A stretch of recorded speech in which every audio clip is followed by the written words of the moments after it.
great Odin's raven. It's crazy. It's crazy. It's crazy. This is ridiculous. Okay, I'll go.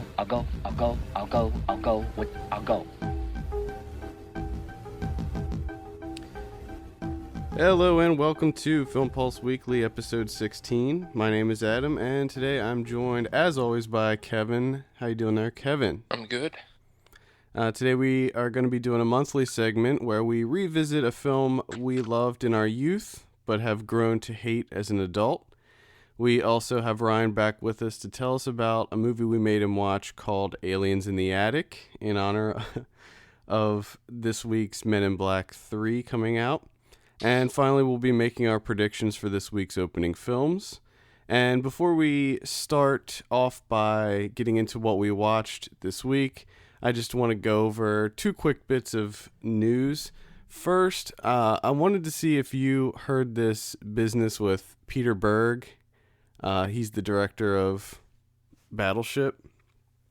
Did you hear vaguely. about this thing? Okay, so he did, I guess it was a press junket for Battleship, and he was in Israel, and he had a very interesting interview with someone over there. Let me go ahead and play this, because this is kind of interesting. What the fuck is going to happen in Israel? What's a nickname for Bob Benjamin? What do you guys call Bibi. him? Bibi. You got Bibi, and who's the Secretary of Defense, the Defense Minister? Yes. You have two men that are now dictating the policy towards Iran. It's a real mess because you've got to decide whether it's better to allow Iran to be armed and whether a nuclear Iran is less of a threat than an attacked Iran. You know, if you attack Iran now, they're going to fight you back, right? There's going to be blood. Israelis will die, right? Yes. No question. Would you rather take that now or let them get a nuclear bomb? It's the most serious issue facing our planet today. Well, More so than the movie Battleship, which I'm very excited to have directed. And I love Rihanna. She's a great actress and did a wonderful job in the film. And my dad was a Navy historian. And have you been in the Israeli Army? No. What? How'd you No. get out of that? Are you a draft dodger? How old are you? 25. You got to join the Army, motherfucker. Well, yeah, How'd you do. you get out? It's a long What's long your story. name? I'm Jason. Jason what? Holt. Jason Holt. Don't Yes. you have... Holt doesn't sound Jewish. Well, my dad's Jewish. Okay, my dad is too. You don't have to join the Israeli Army? You do. Well, when are you going to join? We're not having this conversation. It's I feel like I was bombed. Pleasure. That was a good one. Boom. So that's Peter Berg. No, I actually like Peter. I like Peter Berg. I'm not a big fan of his movies, and he did Friday Night Lights, which I never saw, and that never interested me. But I thought that was like the most awkward, inappropriate interview. Yeah. Why? Why? Why is he discussing, potential Foreign policy? Yeah, foreign policy and potential war between two countries when he's supposed to be talking about Battleship? I don't know. I thought that was funny. And I loved the little throw in. Rihanna's a great actress. Yeah. For a second there, he remembers that he needs to talk about Battleship, so he gets back to it. Oh, that's fantastic. What's first on your list this week? I had a bit of news too that I wanted to see if. Did you hear about John Waters? No. Oh, this is great. Apparently, John Waters still likes to hitchhike. He's a big fan of hitchhiking. Okay. And the Brooklyn band Here We Go Magic actually picked him up while he was hitchhiking on the highway. They were driving past, and they were thinking about picking him up. But, who picks up a hitchhiker nowadays? Until they drove past him, and everyone in the van was like, that was John Waters. So they got off the highway, came back around, and picked him up. I would pick up John Waters. Fuck yes, Absolutely. I would. I think that would be like the most interesting story that you could tell anyone. Like, oh, I was driving down the highway and I saw John Waters. Picked him up, gave him a ride to, wherever. Probably some seedy bar in Baltimore. Well, that's where he was. I think they picked him up in Ohio, and he was hitchhiking from Baltimore. Oh, I love John Waters. And I guess they drove past, and the sound guy was like, John Waters. And the other guy just goes, yep, definitely John Waters. And they circled back around. And they were like, where are you coming from? He said, Baltimore. And they said, get in, sir. And he is apparently a noted hitchhiking aficionado. And he told an Australian newspaper in 2011 that it's a great way to have sex. Okay. So, there you go. John Waters is old school. He remembers a time when hitchhiking was cool and the in thing to do, and you didn't get murdered. So I'm guessing that the entire band Here We Go Magic had sex with John Waters. Probably. I just thought that was like the best thing ever. I think maybe it's a prerequisite where if you pick up John Waters, you're obliged to have sex with him. You have to. He probably went over the man. ground rules. He's like, if I get into your band, that you have to all have sex with me. And they were probably like, all right, fair enough. Well, you know what? It'll make an interesting anecdote at some point at a cocktail party.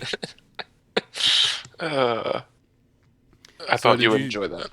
Yeah, that was good. I'm a huge John Waters fan. I went to see him. John Waters is a year ago, and he was just he's just a fascinating guy. I've read all his books. Yeah, he's great. I love John Waters. I could listen to him talk about things for like just hours. He's just so interesting. Did you see any movies this week? I saw a couple of movies. The first one I saw was 13 Assassins. Ooh, that's the Takeshi Miike, right? Mm-hmm. And what'd you think of that? You need to see it. Oh, I saw it. Oh, you did? Yeah. Okay. Yeah, I saw it a while back. See it again. I will. I will see it again. I loved it. Yeah, it was amazing. I absolutely loved it. And talk about a finale. Oh yeah, I was just gonna say. God. I was gonna say, pretty amazing climax to that movie. Yes, I mean they build up to it the entire length of the movie, and then it crescendos. Yeah, I'm that I'm a huge fan of Miike, and yeah, pretty much like he's definitely had some misses over the years, but when you make like 5 movies a year, it's to be expected that there's some failures, but I'm really anxious to see the Phoenix Wright movie. I want to see that. I want to see that as well. That's one of the main things that I like about him is that he's always switching it up and doing different things. Yeah, like he'll do a horror movie, he'll do a gangster movie, he'll do something that's like completely off the wall, like that Happiness of the Katakuris or whatever. Yeah. The musical. Yes. Great. He's just a really interesting guy too. 13 Assassins. If you like samurai movies, this is definitely one of the best. Yeah. Just a fun. And I mean, it looks like an old samurai movie. Like if you gave that to me and you were just like, oh, this is a new Criterion release, samurai movie from like the 60s. I would have been like, oh, okay. Amazing. A movie that's not so amazing that I saw this week. And now I saw a whole bunch of movies this week, so I'm not going to talk at length about any one, but or at least I'm going to try not to. The first one I saw was Hick with Chloe Moretz, Blake Lively, Rory Culkin's in it for about 2 seconds, and Alec Baldwin's in it for about 2 seconds. This is directed by a guy named Derek Martini. This is a complete train wreck of a movie, and it should probably be avoided. We reviewed it on the site. I think we gave it a 2 out of 10, maybe? Yeah, I think I got it 2. Just not good. It's sort of all over the place. There's really the plot is just everywhere, and it's really hard to find the plot in this movie, because you don't really know what the hell's going on. It's just a mess. Now, I did not see this movie. I saw the trailer for it. Now, when I was watching the trailer, and of course they do, where they sort of have a title come up, like they bizarre. did with Funny Games, yeah. They go through all the describers of what the movie is, and it just kept going and going and going. Yeah. There's like 8 things in there. And I just remember thinking to myself, this movie seems like it's going to be all over the place. It is. There's some moments to it where you're like, oh wow, like I like movies about white trash people and movies that take place in like the deep south and stuff. I don't know why, but I always like those types of movies, but this one is just not good at all. And I think they say like absurd or bizarre or something like that is one of the titles that comes up. And I was thinking that they probably have like one small scene that doesn't need to be there just so they could say that the movie was absurd. I don't know if I would say it's absurd. It's not even bizarre. There are some slightly odd moments to it, but I would not say that it's really out there in any way. So definitely avoid that one at all costs. Don't see it. I actually thought the trailer made it look pretty decent, but I was way off. It was so bad. Well, I will not be watching Hick then. No. Also, don't see Hysteria. That's another one that I saw. I'm not interested in this movie, mostly because I do not like period pieces. This is a period piece about the invention of the vibrator. Wow. And it's one of those movies where if you see the trailer, that is the whole movie. The Really? whole movie. Yeah. That you can just watch the trailer and get just as much out of the trailer, like the story in the trailer, as you would by watching, like having to sit through the entire film. Oh, that's good to know. Well, I'll just watch the trailer and then I can add it to my watch list. There you go. And say that I saw it. You can. Nice. Because literally, like, the way that the trailer's structured, it's pretty much the exact same as the movie. And there's a couple little tidbits here and there. I mean, there's this sort of love triangle thing that's taking place, but it's completely unimportant and it doesn't matter.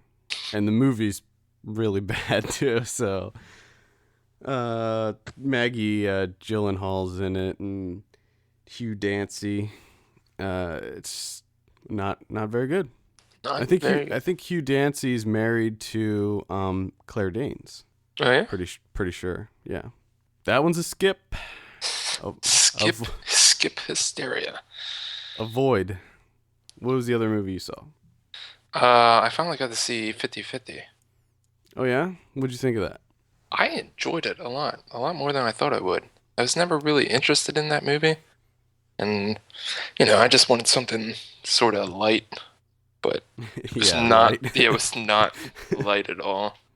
But I thought it was, I've never had to deal with anyone, having cancer or anything, but it seemed like a very realistic portrayal of how it would be, funny at moments, extremely funny at moments.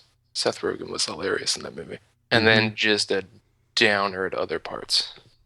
Amazing performance by Angelica Houston in that movie. Yes, she was good in that. So was Joseph Gordon-Levitt.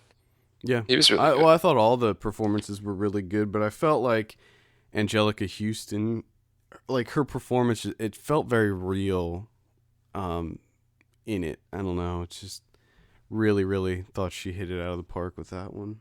It was good. I enjoyed it. Yeah, I liked that one quite a bit too. Another movie that I did like, and I saw a bunch of horror movies this week. I don't know why. They all seem to be coming out around the same time, I guess. It's an Australian film called The Loved Ones. This was actually made in 2009, but it's finally got distribution here in the States.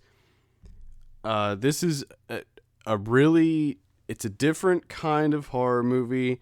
It's a lot better than what you would expect. It's a lot different than what you would expect, and it's completely over the top in every way. If you're a fan of horror movies, this is an absolute must-see. And if you're just a fan of maybe like exploitation films or just films that kind of are controversial or maybe tend to cross the line a bit. This one's definitely one to check out. It's insane. It's a crazy movie. Yeah, I'm gonna have to check this one out. Yeah, you definitely should. I also saw Apartment 143. This is a found footage film, pretty much just a Paranormal Activity ripoff. I didn't hate it. It did have some interesting concepts to it. It's about a group of paranormal investigators that go in and set up cameras all throughout this house and investigate it and stuff. It has a pretty cool twist at the end.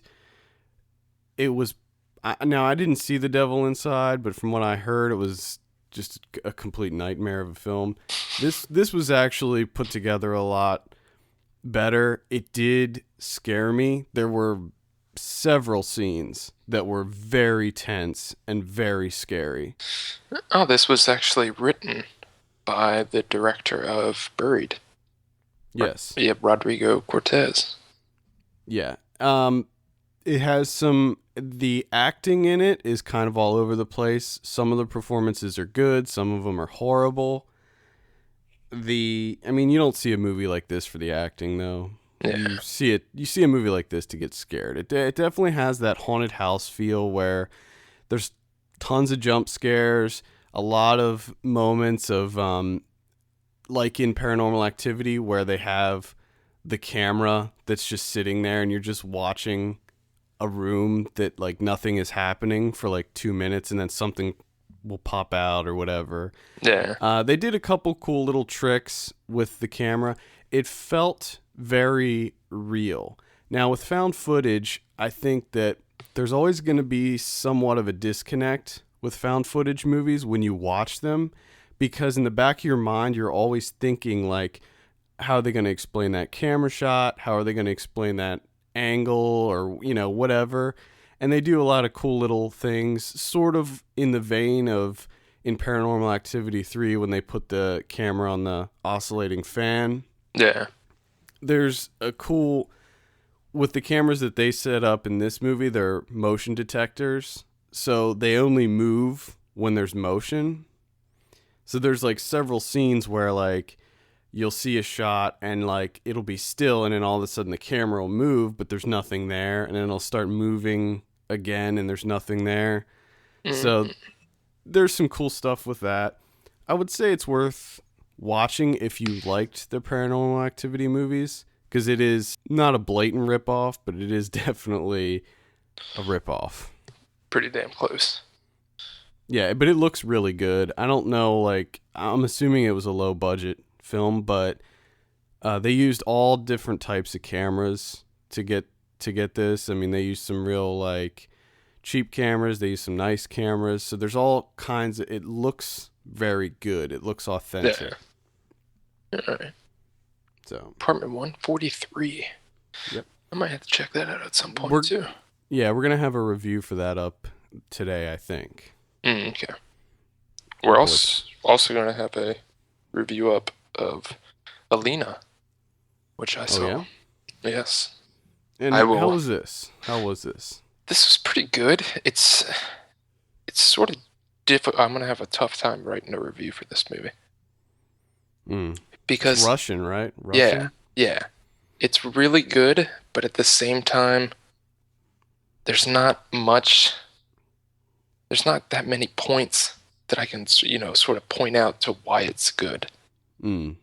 Just like the overall tone is. Yeah. I mean, it was just, I enjoyed it, but there's nothing that jumped out. I mean, it had some nice shots in it. The cinematography was great.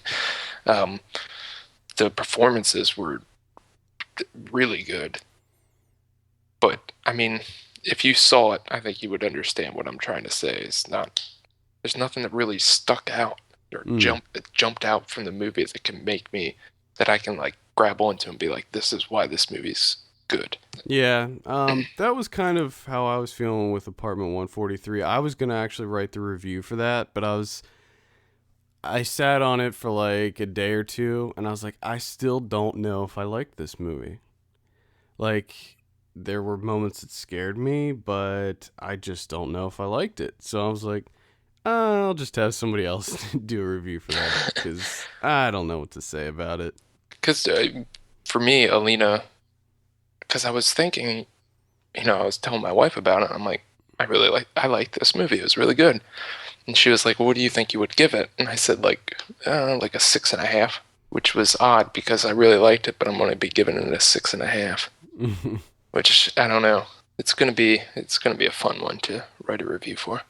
Scoring movies is, I mean, it's just so arbitrary. Like, Oh yeah, your score changes, and I really wish we didn't have to score movies. And I guess technically we don't, but people like to read scores on movies, so. yeah. Another horror movie that I saw is called The Road. This is a Filipino movie. There's a review for that up, and I also have the review for The Loved Ones up too if you want to check that out. I liked The Road. I didn't like it when I first started watching it. It was about half an hour to an hour into it before it hooked me. But once it did, I was really, really engaged with this movie.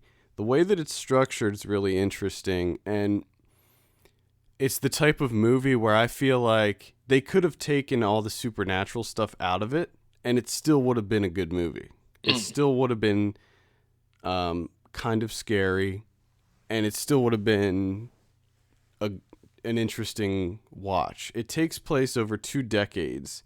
So it starts in 2008, then it goes back in time to 1998, then it goes back 10 more years to 88, and then at the end it kind of goes forward to now and wraps everything together. And it's shot like it's 3 acts, and although they are sort of separate stories, they're all completely tied together with the same characters, some of the same characters.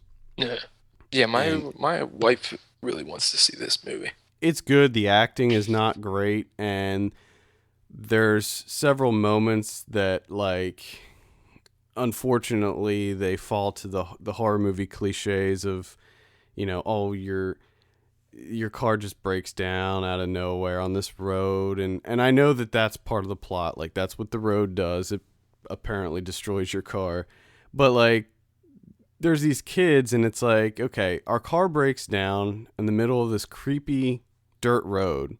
What do we do? Oh yeah, we'll get out and wander through the woods. Like, Perfect idea.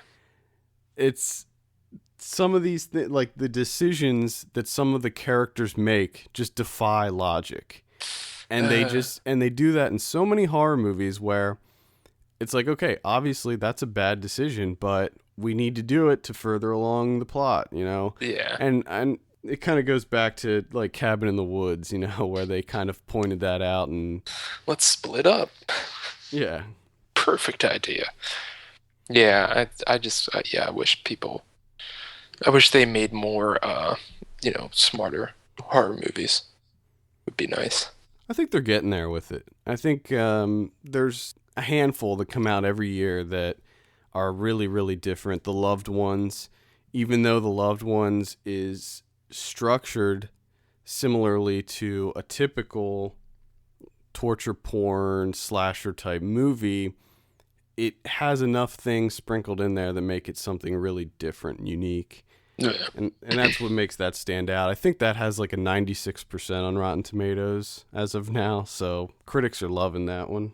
I might have to check that one out. Check it out. The only other movie that I'd like to mention is The Dictator. I saw that Thursday, I guess. Oh, yeah? I liked it. It wasn't as good as Borat. I think Borat is one of those comedies that is destined to become a classic. That's going to be up there with, all the absolutely hilarious classics. And The Dictator doesn't achieve that. Although I did enjoy it more than Bruno. The way that The Dictator is it's a traditional narrative. It's the way that it's put together is very, very by the numbers. as Yeah. far as comedies go. Fish out of water, he meets the girl, he ruins the relationship with the girl, he gets her in the end, all that stuff. Yeah. But Sacha Baron Cohen is hilarious in it, and I just really quickly want to go through the number of people that are in this movie. So we have Sacha Baron Cohen, then we have John C. Reilly, Ben Kingsley, Jason Mantzoukas. He's the guy from The League. He plays cousin Rafi. Yes. He's hilarious. Yes. He's probably one of the funniest characters in this movie. He is hilarious. Then we have Anna Faris, J.B. Smoove, Gary Shandling, Chris Parnell, Edward Norton, Megan Fox, B.J. Novak from The Office, John Glaser from Delocated. Yes. He's the That's guy. right, yeah, He's that's John from Delocated.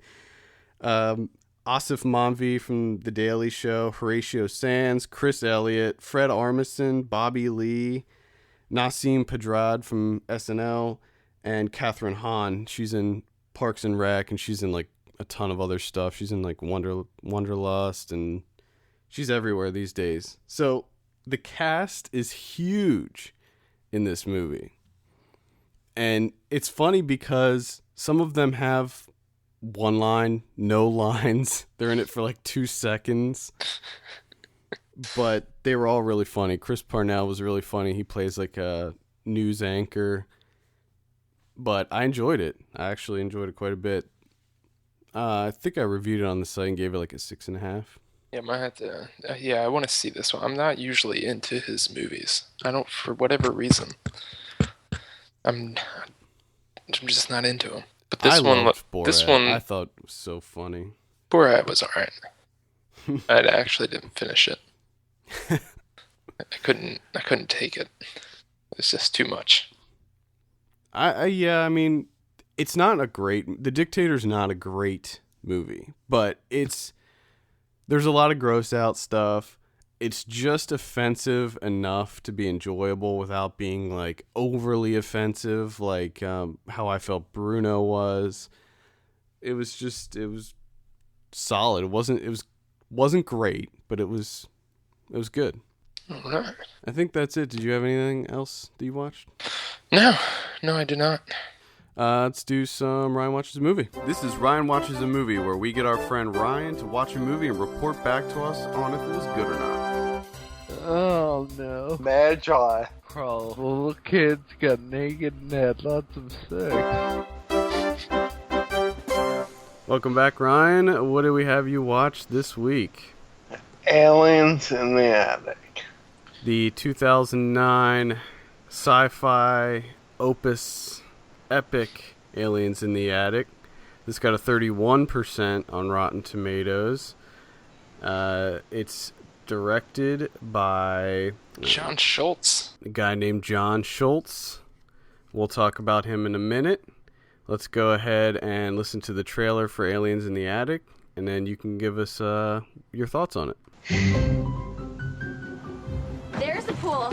See ya. The Pearsons were on the ultimate family vacation. Well, surprise, surprise, princess. What are you doing here? Ricky! Whoa, what's up with the car? Lame. But there's one little problem. Someone else checked in first. Hello. Oh, shit. Please tell me you see that too. We come in pieces. Peace. We can attack the humans! On July 31st, it's the aliens What the? Where do they come from? versus the Pearsons. An entire fleet of those guys are about to invade. Oh, Got it. Don't got it. This guy doesn't fit in with the others. Everyone, gear up. In the main event Gear up. With the rake? of the summer. Bring it, Junie.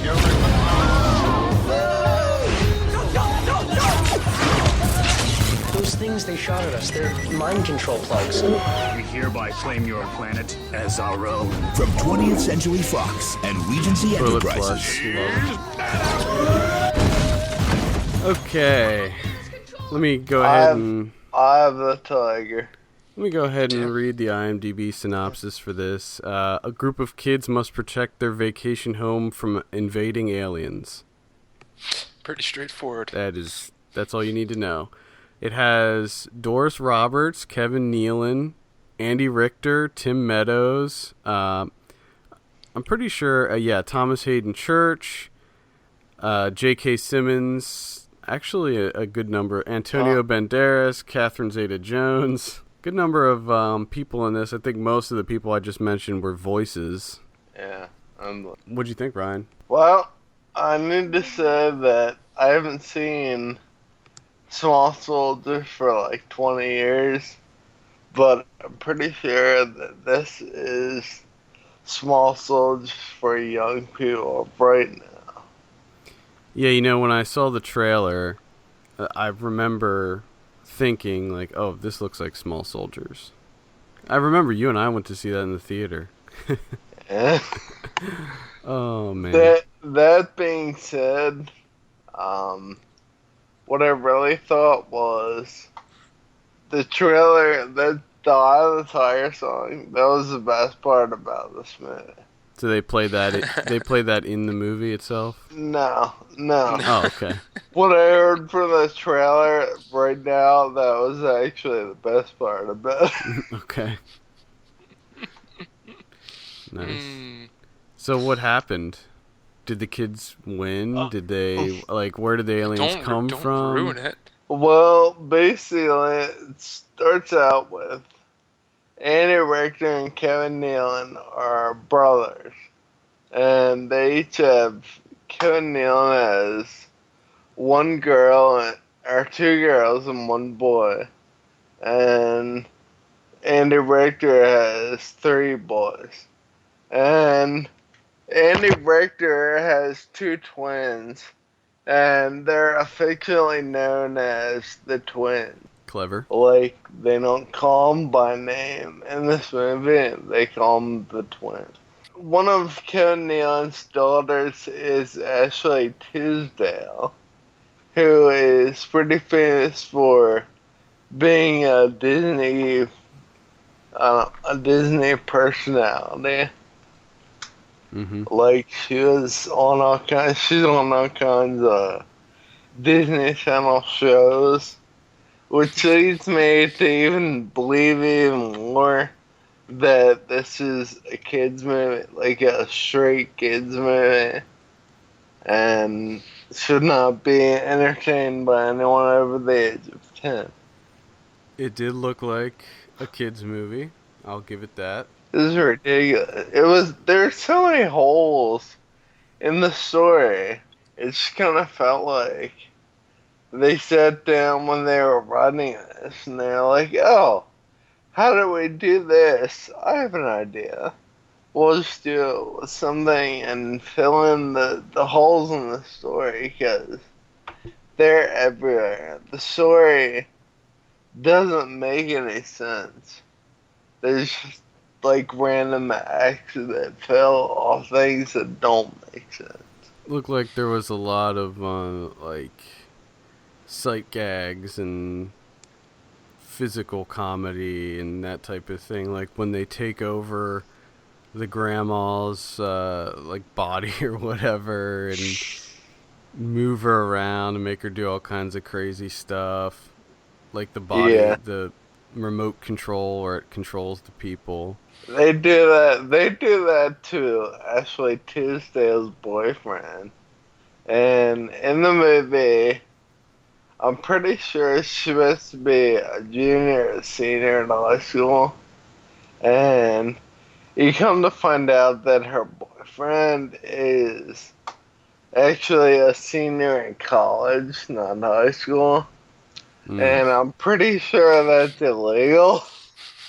It could be, yeah. Multi-layered. Yeah. This movie's dealing with all sorts of things. Yeah, it sounds like this is a pretty deep film. It sounds like it gets into some issues here. Let's talk about John Schultz, the director. This guy, let's go over his filmography, because it's a great one. Judy One Moody, of the best. Judy Moody and the Not Bummer Summer. We have Aliens in the Attic, The Honeymooners, When Zachary Beaver Came to Town. Never heard of that one, but I kind of want to see it. Like Mike. Drive Me Crazy. Then a movie called Bandwagon. And The Making of Jurassic Park. Nice. He wasn't actually he didn't do the Jurassic Park film. He did the making of it. Yeah. He did the making of documentary. Well, the movie that you mentioned before, the When Zachary Beaver Came to Town, that stars Jonathan Lipnicki. Do you remember Jonathan Lipnicki? Yeah, from Jerry Maguire. I see that. Mm-hmm. And Jenna Maroney. Yep. I love the synopsis for it. I think we should have Ryan watch that at some point. Let's see. Just for fun, let's go ahead and read that. Zachary Beaver, a sideshow attraction, also known as the world's fattest boy, arrives in the sleepy town of Granger, Texas. That's coming up for you, Ryan. And that's it. That's what it says. Well, so it's about a fat kid. Mm-hmm. Yeah. That's so terrible. And I'm just looking at like the cover. I'm guessing it's like a DVD cover or whatever. You know, the bottom left. There's like a fat kid. He's not that fat. No, and it looks like the worst fat suit ever created. Yeah. Well, if they came to York County, they wouldn't need fat suits. Probably not. Yeah, I mean, like, his head's not even fat. He has a normal-sized head. No. Yeah. It's ridiculous. It's a story about being friends through thick and thin. Oh, shit. Get it? I want to see that. Emphasis on the thick part. How are the actor performances? Terrible. How is the other? I mean, like, what Kevin Nealon and Andy Richter are good at. Like, I mean, I don't want to say they're good actors, but they're good comedic actors. They're believable and somewhat funny. But I mean, Tim Meadows, he was, I guess, alright as an actor, but his role didn't, like, what he plays a cop, and, like, halfway through the movie, he comes to the house out of nowhere to arrest the kids for calling 911 and hanging up. Or not hanging up, providing a false accusation of what's happening. I'm looking on here, and I said earlier, and I gave Antonio Banderas and Catherine Zeta-Jones as actors, but it's archive footage. So they're not actually in this. It's just, they must have been, was there like a scene where they were watching one of the Zorro movies or something? Not that I remember. It must have been, because it says here Zorro archive footage, so they probably weren't in the movie. I thought that maybe they did voices, but that's not the case. The kids were probably having a Zorro movie night, and then the aliens popped up out of nowhere. You ruined their night. They were having a Zorro marathon. And there was probably one alien that probably did like a little Zorro thing that tied it all together. Oh, man. There were 4 aliens in this, and 3 of them were very aggressive, mean aliens, and 1 alien befriended one of the children in the shit. The laid-back alien. So the stoner alien. They provided even more of a plot twist. Was it Thomas Hayden Church that was the good alien? Taser? Actually, yes, that was him. Easy enough. There's Taser, Sparks, Skip, and Razor. Wait, I want to say it was the Sparks or Taser. I can't remember. Sparks is voiced by Josh Peck, who you may know as Josh from Drake and Josh. I have no idea what that is. Drake and Josh? Movie. He was in the Whackness. He was the main guy in the Whackness. Okay. I still don't know Drake and I don't know what Drake and Josh Oh, it was some show on Nickelodeon. Okay. It was like the one that was in that Karen Culkin movie. Oh, yes, Bully. Or was it, no, not Bully. Was it? No, not Bully. Mean Creek. Yeah. Yeah, that was him in Mean Creek. He was the bully in Mean Creek. He was also in ATM, which just came out not too long ago. We have that reviewed on the site. Not great, that one, but he's going to be in the Red Dawn remake as well. Okay. If that ever comes out. I heard that was done like years ago, but it just hasn't been released or whatever. So, that's not great things about Aliens in the Attic, huh? No, there's no good things about it. Are you serious? No, why the fuck would I watch this movie? I don't know. But I'm here to say you better not. What do you think this was better than Men in Black 2? Because I know you have a hatred for Men in Black 2. It's a little better, but it's also it's also kind of hard to compare them because one's a kid movie and one's supposed to be, I assume, Men in Black's more for teens. Yeah, Men in Black. I don't know. I think I don't think it's. I wouldn't call it a family film, but it's kind of just It's definitely everybody. Family friendly though. Yeah, for sure. Well, you have anything to add before we give you your drum roll? Don't even fucking waste your time. There we go. Unless you're under the age. Ryan's catchphrase. Unless you're under the age of 10, don't waste your time. 590 people do like this on Facebook, though. Who are these people? Yeah, and I'm sure none of them are over the age of 10. Maybe. Maybe a lot of soccer moms in there that like it. All right, well, here's your drum roll. What did you give Aliens in the Attic? 5. 5 out of 10 for Aliens in the Attic. There you have it. 5. I'm surprised by the 5, I have to say. Well, it was a little more tolerable than most of the stuff we've been watching on it. Well, that's good. But it wasn't, like, awesome. Adam, we're heading in the wrong direction. I know. Next week we're gonna pick something really bad. And it's gonna be old too. I'm gonna pick something old and bad and French. Yes. God damn. Yes. I have a couple ideas actually because I wanted to start getting him to watch more like foreign art house movies. So I'm gonna keep an eye out for when it's like directors' birthdays coming up. Okay. And pick some old French movies, and I want to see Ryan's take on them. There you go. I want to see if they score higher than Aliens in the Attic. Well, if you want to own your own copy of Aliens in the Attic, because I know you do, head on over to our site and it'll be available on the store, and there will be links in the Ryan Watches a Movie section. I think that does it. Thank you very much for watching that for us, Ryan, and we'll have you back next week. Alright, see you later.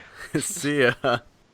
Let's talk about some Amazon deals. To get these incredible deals, just go to our site at filmpulse.net and either click the Amazon banner and shop as you would normally, or click on the store link and check out some of our favorites and what we've been talking about on the show.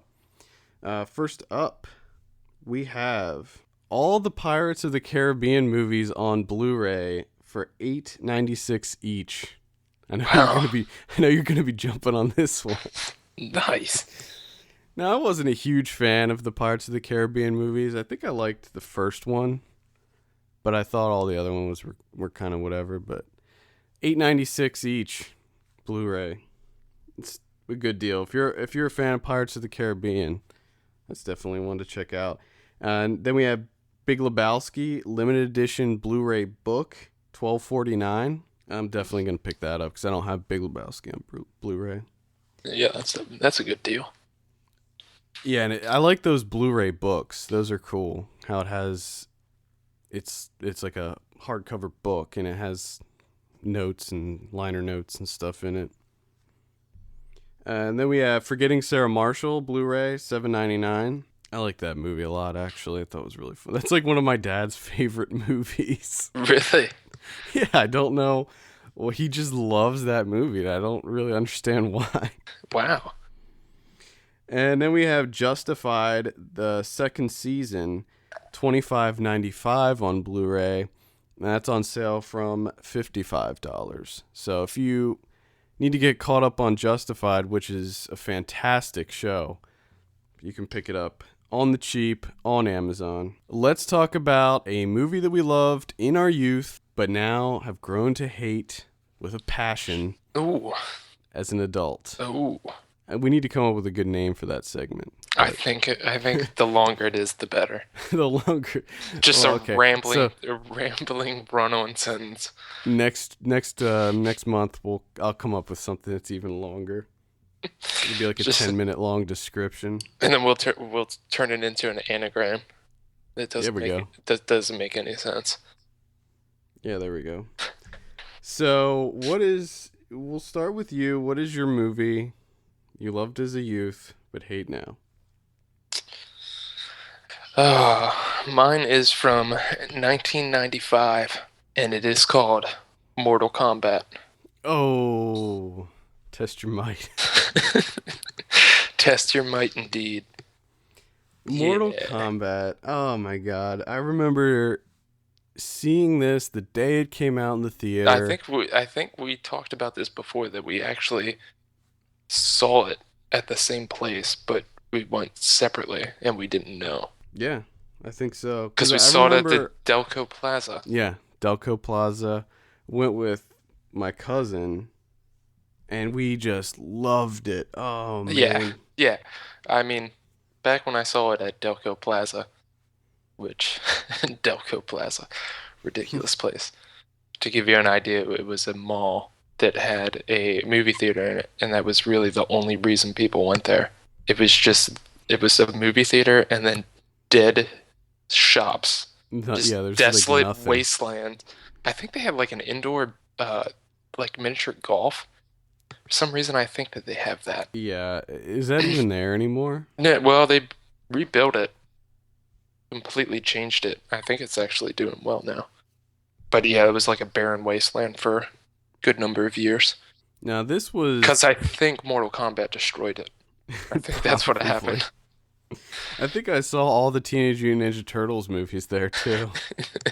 Yes. Yeah. So, now I think we talked about this before too. Now, were you into the books as well? Did you read the books, the Mortal Kombat books? Oh yeah. Oh yeah. Like the sticker books and stuff. What were those?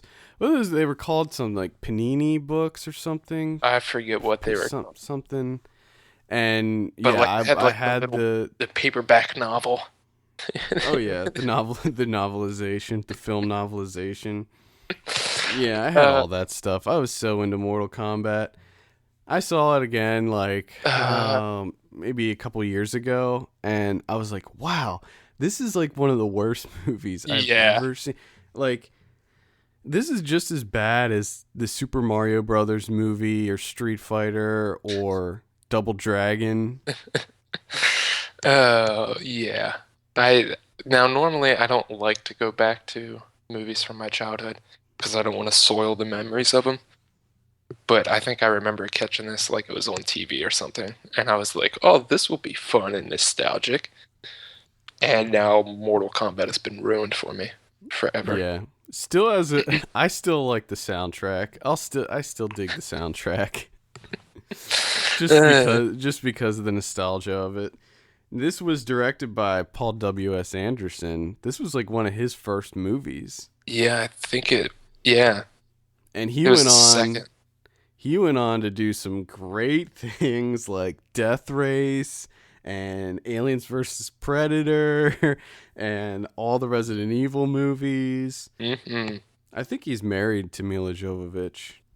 And it's like, on paper, you look at the Mortal Kombat movie and you're like, wow, that's terrible cast, terrible director, everything about it, not good. Yeah. The only thing that I remember from this movie was the one scene where it's fighting Sub-Zero, and he takes, the buckets of water and spins in a circle, to get the centrifugal force, and then throws the water when Sub-Zero does his freeze, and it, freezes the water that's coming at him, and it goes right through him like a spear. Yeah, I remember that. Badass. I thought that was the coolest thing I've ever saw in my life when I was a kid. I still think that they should have made it rated R. Yeah, I think that was their biggest mistake, honestly. Now I remember this was because I remember I was really into Mortal Kombat, and I know you were too because of I remember 4th grade. Game Gear. I would bring in my Game Gear, and we would just sit there and play Mortal Kombat forever. Oh yeah, it was awesome. Put the little code in at the beginning. The blood code. Yeah, hell yeah. 212 down up. I still remember it. Mortal Kombat. How do I still remember the Mortal Kombat blood code? Tell me that. I don't know. It is odd, the things that you remember. Well, that we all remember, really. It's like I'll remember something that's retarded like that, but I can't remember that I had to stop at the grocery store after work. Yeah, I know. So, anything else to add about MK1? No. What about Mortal Kombat Annihilation? Did you like Annihilation? I don't think I did like Annihilation. Because I remember I went to see it with Ryan and Matt Ensminger, Matt No Friendsminger, and I don't know if they liked it, but I remember being very disappointed with the second one. I remember not liking it. I think it was because there's no Christopher Lambert in it. And Johnny Cage dies in the first scene of the movie. I remember that. But they replaced Christopher Lambert with James Remar, who plays Dexter's father. That's right. Wow. Hell yeah. That's terrible. Upgrade. Annihilation fucking had Chinook in it. What? I really don't remember Annihilation too much. I remember Reptile being in it, but he was an actual CG lizard thing. Oh, that's awful. And it was really bad. Oh, Nightwolf was in it. Nightwolf was the worst character in Mortal Kombat ever. Was he the Native American? Yeah. Yeah, he was terrible. Dude, man, it had everyone. Cyrax. Oh, man. I remember Cyrax. I need Mortal Kombat right now. I want to play Mortal Kombat for the rest of the day. Smoke, Rain, Ermac. I completely forgot. They're all in Annihilation? Yeah. I don't remember all of them being in it. Wow. Might have to revisit Baraka. MK2. Baraka. Okay. My movie is from 1990. Yes. I loved it. It was... I loved it so much. And I remember my parents hating it and not understanding why I loved it. It's a film called Problem Child. Now, if you don't remember Problem Child, it's about a kid who... It's like Dennis the Menace, but he's kind of more evil, I guess. Because Dennis the Menace is kind of a good-intentioned... prankster or whatever. Yeah. But Junior from Child's Play is just kind of an evil little bastard. And it stars John Ritter, Jack Warden, the kid that plays Junior's name is Michael Oliver. Gilbert Gottfried was in it. And by the way, as a side note, I looked up Michael Oliver. Oh, that's what I was doing right now to see what he looks like now, and he's a scary looking guy right now. Wow, he didn't do anything. No, he didn't do anything. But if you look on Google Images, you can find a picture of him now, and he has long hair, and he looks real goth. Here we go, Google. So this is directed by a guy that you probably know, maybe not by name, but if you saw him, his name's Dennis Dugan. he also directed Happy Gilmore, Grown Ups, Big Daddy. I Now Pronounce You Chuck and Larry. He's going to be doing Grown Ups too. And he's also an actor, so you've probably seen him in some other titles that he was an actor in. I think he directed Jack and Jill as well. Dennis Dugan. So you mean so what you're saying is just like quality films? It looks like at some point he jumped on the Adam Sandler camp and he directed Saving Silverman, which was on TV yesterday. Oh my god, that is like one of the worst movies ever. Yeah, so he directed Beverly Hills Ninja. Nice. Which I liked, but that might be coming up on a future episode. He just did so many movies. Yeah, he has done like every single Adam Sandler movie. Yeah, Jeez. You Don't Mess with the Zohan. The Benchwarmers. Just go with it. He did everything. And Problem Child, I mean, all those movies that we just mentioned for the most part are completely horrible. But I'll tell you, in preparation for doing this episode, I watched Problem Child because it was probably like 20 years since I've seen this movie. And it was so bad. I barely got through it. Michael Richards is in it too. He plays the bow tie killer. And it was just a complete fucking mess. It was so bad, dude. And they made a sequel. They made 3 of these Problem Child movies. Oh, jeez.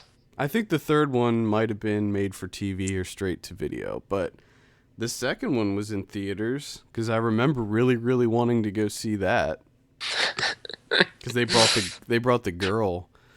There was like a Problem Child that was a girl. Her name was Trixie. Your dad was probably like, nope, not happening. We're not going to. You mean to tell me you want to see a sequel to that? Now, when you finished it the second time around, yesterday or whenever did you immediately call your dad and be like, Dad, I'm sorry? No, but I think I will. I completely understand what you were trying to tell me back then. I think I will do that. He's gonna be so confused.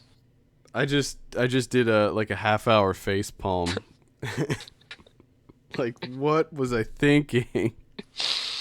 No. It was 1990, so that's the best part about doing this segment is there's always an excuse. We were young. Yeah, that's what you would have been like 7. Yeah. Yeah. So your 7-year-old self had terrible taste. Well, that kid, John Oliver, he's like right around our age, I think. So Michael Oliver. Michael Oliver. When I say John Oliver from The Daily Show. Yeah, like I think he's just a couple years older than us, so it was definitely a relevant movie. And when you're that age, when you're like 7-8 years old, you're like in that kids rule, like grown-ups suck. Ooh. You're in that whole mentality where you just everything. Like, I remember I loved the movie Blank Check too.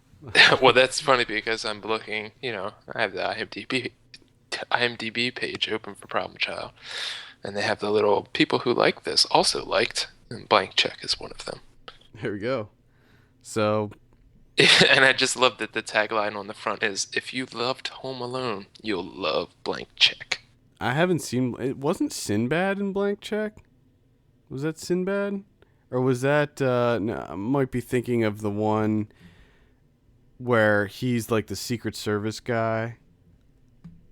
And it's like the kid that's like, I can't remember the name of that movie either. At any rate, Problem Child is not a good movie. What?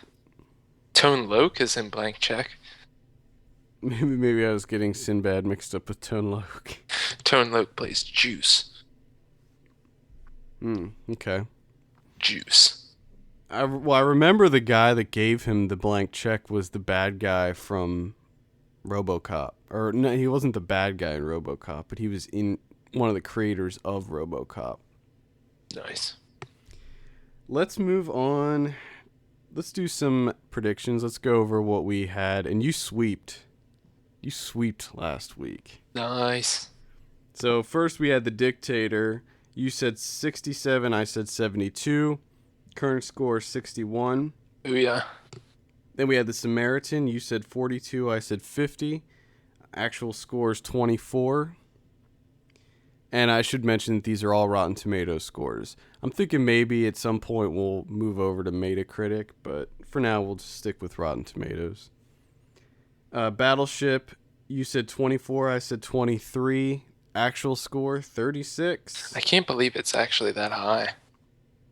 Yeah, I've been hearing nothing but terrible things. Who the hell? Some people got paid to say good things. They had to. There's no way that's a good movie. Give me a break. Maybe, we should be having our review up today. Chad's kind of dragging his feet with it. Cause If I know Chad gives it higher than a 2, what do we do? Like what do Fire we... him? Yeah. What the fuck is going You fired. Yeah. You gave it higher than a 2. I hope So that. then we have what to expect when you're expecting. You said 17. I said 40. Actual 22. Surprised that's high as well. I thought I didn't think it was just going to be good, but I thought it would be higher. And then we have Beyond the Black Rainbow. You said 80. I said 73. Actual 70. So, out of all those, I lost one. You got 4 out of 5. You get 4 out of 5. I want to see Beyond the Black Rainbow so bad. I know, like so bad. I didn't read any reviews on that one because I'm waiting to see if it is going to be coming out or what's going on with that. I think it got like an extremely limited release. Mm-hmm. So let's do movies that are coming out this week. We have Men in Black 3. Men in Black 3. Give that like a 70. So you're thinking that people are going to like that, huh? I think. I'm thinking people are going to like it too. I'm going to say 75. Ooh. All right. Then we have Moonrise Kingdom. 140. I'll do this first. I'm going to say 93. I'm so biased. Me too. Because I don't care. I'll give it like 100%. But Rotten Tomato score will probably, what do you say, 93? Yeah. Damn, that's a good number. I say 91. And then we finally have Chernobyl Diaries. This is a horror movie. Actually, it doesn't look too bad, but I have a feeling it's not going to be very well reviewed. I think my wife wants to see this. Looks interesting. I don't know if I'm really into it, but I'm going to give that like a 48. I'm going to say lower, and I'm going to say 43. Ooh. I bet it's going to be lower than that, but I'm going to stick around your score just to play it safe. Play it smart. That's what we're going to do. We're going to play it smart. All right. I think that does it. That's another show. Problem Child. Go see Problem Child. Check it out. And Mortal Kombat. Do a twofer. Yeah. Double bill. Yeah, could you imagine that? It'll be a disappointing day. Let me just put it that way. You'll be excited. You'll be excited at first. You'll be like, yes, Problem Child, Mortal Kombat, 2 movies I loved. You're going to watch it, and you're just going to shake your head in shame. Yeah. You're going to punch yourself. Well, for all the latest film news and reviews, head on over to filmpulse.net, and we want to hear your feedback and suggestions. Send us an email at podcast@filmpulse.net or call our amazing voicemail line at 850-391-6075. Also, please take a minute to rate us on iTunes. We appreciate that greatly.